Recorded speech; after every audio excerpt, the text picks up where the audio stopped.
YouTube, what's going on? Kyle again from ePoolSupply. Today we are back with some quick fix videos for you guys on Hayward's AquaBug. This is their suction side above ground pool cleaner. So we're going to kind of dive in and show you guys how to replace some of the internal parts. So stay tuned.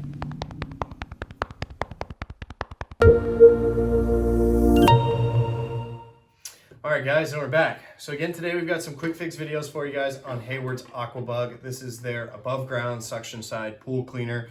As you guys can tell, it's deconstructed all around the table in front of me. If you guys want to know how to get down to the point where we're at right now, you guys need to make sure you guys check out the links in the description. We got a playlist for you guys to take you through removing all of these additional parts. For today's video, we actually want to show you guys how to remove the spindle gear as well as remove the spindle gear screw. So this is really important to the functionality of the cleaner, as it's connected to an additional gear underneath the bottom, which will run the actual turbine gear that we've seen in our other videos. So if this part breaks, it is something that is necessary. It's not like a spot on the outside of the shell kit that you guys don't really need to worry about. This is a actual crucial part to the cleaner. So only tool that you're gonna need, again, is a Phillips head screwdriver.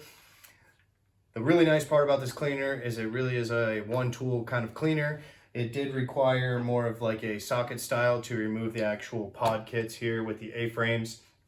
To get that off, there is a bolt on there, so you will need more of a socket style. But for every other part, it's really nice. You can pretty much do whatever you need to with the pinch of your finger or an actual Phillips head screwdriver. So there is a tiny little Phillips head screw located right in the middle of the actual spindle gear.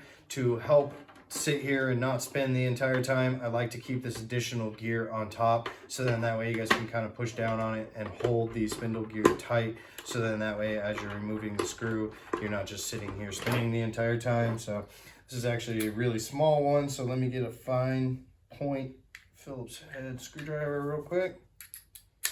Handy dandy little ratchet screwdriver is really nice. So go ahead, now there we go. So again, got to make sure you get a good grip on it. It's kind of hard with how small the spindle gear is, so making sure that you actually have this additional gear to hold this from rotating is really helpful. I don't know if you guys could hear that. You heard the other gear underneath fall. So I'm going to go ahead, remove the additional gear, and I should be able to pull out the entire spindle gear. So again, really tiny part. You guys can find it available for sale directly on the website.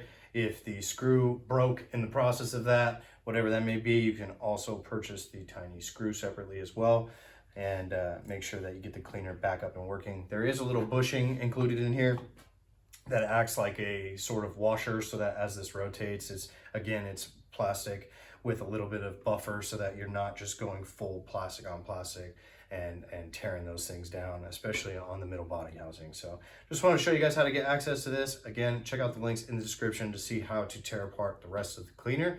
Until then, I'll see you next time. I'm Kyle from ePoolSupply.